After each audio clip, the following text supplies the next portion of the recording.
Hold up, did Stephanie White really just bench the one player who could have saved the Indiana Fever from their embarrassing loss to the Sparks? And get this, Sophie Cunningham literally predicted what would happen to her on the court just hours before it actually did. But here's what's really got Fever fans ready to riot. Chloe Bibby, the Australian sharpshooter who was hitting threes like she had a cheat code, played less than 3 minutes. 3 minutes. Meanwhile, the Fever lost by 9 points. And guess what they desperately needed? 3-pointers. The math isn't mathing, folks. And Fever fans are absolutely losing it. But before we dive into this coaching disaster that has fans calling for Stephanie White's head, make sure you hit that subscribe button because what I'm about to reveal will have you questioning everything about this Fever season. Let's talk about Tuesday night's game against the Los Angeles Sparks. The Fever walked into Crypto.com Arena with high hopes. Sophie Cunningham was feeling good. The team was supposedly ready to bounce back, and then boom, absolute chaos. But not the kind of chaos you'd expect. First, Sophie Cunningham gets hit by, well, let's just say an inappropriate object that was thrown from the stands. The same day she literally warned about this happening on her podcast. Talk about the universe having a twisted sense of humor. Sophie handled it like a champ though, even laughed it off with the Sparks bench. That's our Sophie, always keeping it classy, even when things get absolutely ridiculous. But here's where things get really interesting.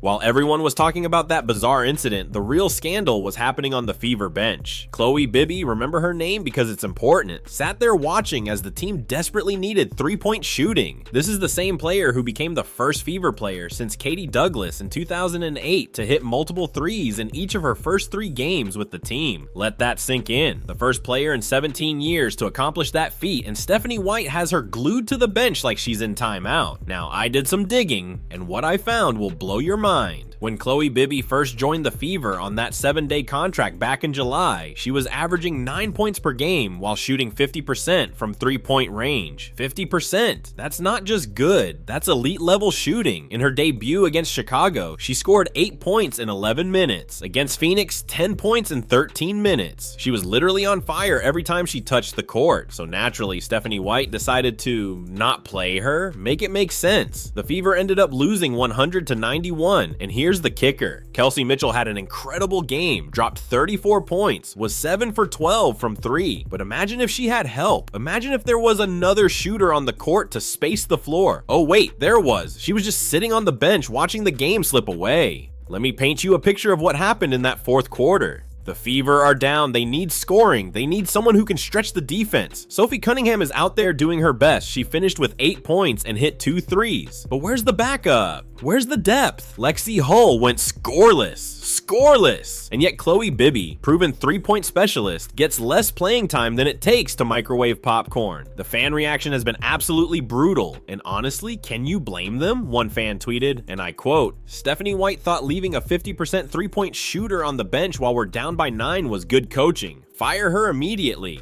Another said, "We signed Chloe Bibby just to watch her collect dust on the bench while we lose games we should win." The comments just keep getting more savage from there. But wait, it gets worse. This isn't even White's first controversial decision this season. Remember when she called Caitlin Clark's injury absence a blessing in disguise? Yeah, that went over about as well as you'd expect. Fever fans were ready to storm the castle after that comment. And now with Clark still out with that groin injury, you'd think White would be doing everything possible to maximize the talent she has available. Nope, instead, she's playing coaching roulette with the lineup. Here's what really grinds my gears about this whole situation. Damiris Dantas is getting minutes over Bibby. Dantas. Now, no disrespect to Dantas, she's a veteran player, but when you're losing games and you have a hot hand sitting on the bench, maybe, just maybe, you should consider making a change. But apparently, Stephanie White's coaching philosophy is, if it's broken, don't fix it. The irony here is incredible. White herself said when they first signed Bibby, and I'm quoting directly here, her ability to stretch the floor, to be a shot maker, to create some space on the interior for Aaliyah Boston, her size certainly as well, are all things that we liked. So she knows exactly what Bibby brings to the table, acknowledged it publicly, and then decided to ignore it completely when it mattered most. Meanwhile, Sophie Cunningham is out there being an absolute warrior after getting hit by that flying object, which by the way, is the third time this has happened in WNBA games recently. She just brushed it off and kept playing. She even joked about it on social media afterward, saying this did not age well, in response to her earlier post asking fans to stop throwing things on the court. That post went viral with nearly 6 million views. Sophie's handling this whole situation with more grace than most of us would have. But back to the coaching disaster. Michaela Timpson, arguably the most athletic player on the roster, got 4 minutes. 4. This is a player who can change the game with her energy and athleticism, and she's getting less playing time than a commercial break. Make it make sense, Stephanie White, because Fever fans sure can't. You know what's even more frustrating? This Fever team has talent. Real, legitimate talent. Aaliyah Boston is having a great season, averaging 15.5 points and 8.3 rebounds. Nalissa Smith, wait, scratch that. She got traded for Sophie in that 4-team deal. But the point stands, this roster has pieces. They have shooters, they have inside presence, they have everything they need to win these games. What they apparently don't have is a coach who knows how to use them. Let's talk about the elephant in the room for a second. Some fans are saying White is trying to implement her own system and doesn't want to rely on the players from the previous regime. But here's the thing, Chloe Bibby wasn't even here for the previous regime. She's White's signing. She brought her in, praised her abilities, and then benched her. It's like buying a Ferrari and then leaving it in the garage while you drive your old Honda Civic. The comparison to Christy Saidas, the previous coach, is becoming impossible to ignore. Fans are literally saying they see no difference between the two coaches, and some are even saying Sides was better. That's not exactly the ringing endorsement you want after bringing in a coach who was supposed to be an upgrade. White won 55 games in 2 years with Connecticut, was coach of the year in 2023, and now she's got Fever fans ready to start a petition for her removal after half a season. Here's what makes this even more painful. The Fever were 5th in the standings coming into this game. 5th. They're in playoff position, they have a chance to make some noise, and then they go and drop games they should win because of bizarre coaching decisions. It's like watching someone fumble the bag in slow motion. The timing couldn't be worse either. With Caitlin Clark out, this was supposed to be the time for role players to step up and prove their worth. Chloe Bibby was ready to do exactly that. She'd already proven she could deliver in limited minutes. All she needed was the opportunity. Instead, she got to watch from the best seat in the house as her team lost another winnable game. You want to know what's really crazy?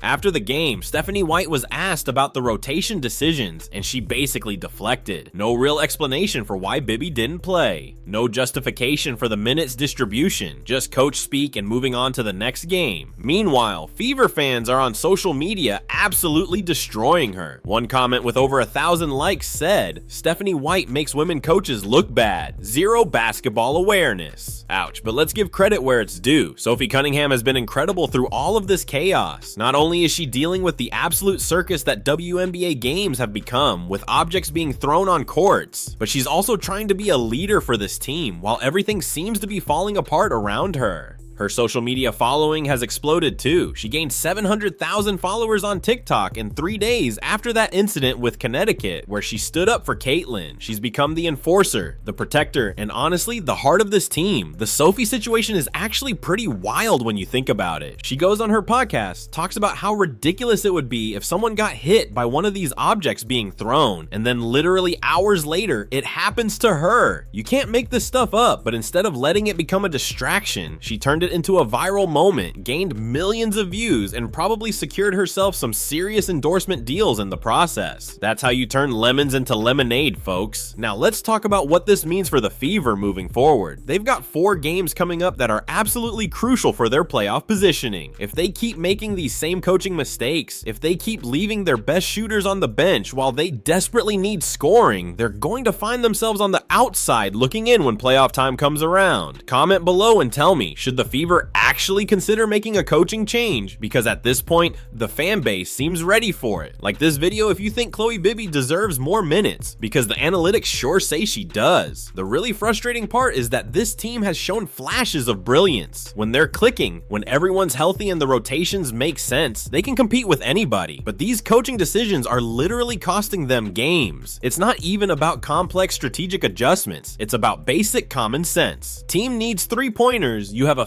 50% three-point shooter available, you play them. It's not rocket science. Ari McDonald got minutes over Bibby. Now, Ari's a solid player, but she's not the knockdown shooter that Bibby is. When you're in a game where every possession matters, where you need to maximize your scoring opportunities, you go with your best options. Instead, White went with, well, I honestly don't know what she was thinking. The silver lining in all of this madness? Sophie Cunningham's emergence as a fan favorite has been absolutely incredible to watch. She's gone from being a role player to becoming one of the faces of the franchise almost overnight. Her jersey sales are through the roof, quite literally listed as unavailable until July 8th because they can't keep up with demand. She's turned controversy into opportunity, and that's the kind of player you want on your team. But here's the thing that really gets me. The Fever organization brought Stephanie White back home. This was supposed to be the triumphant return, the hometown hero coming back to lead the team to glory. She's from Indiana, played at Purdue, won a national championship there. This was supposed to be perfect. Instead, we're watching a coaching disaster unfold in real time, and the hometown crowd is turning on her faster than you can say three-point shot.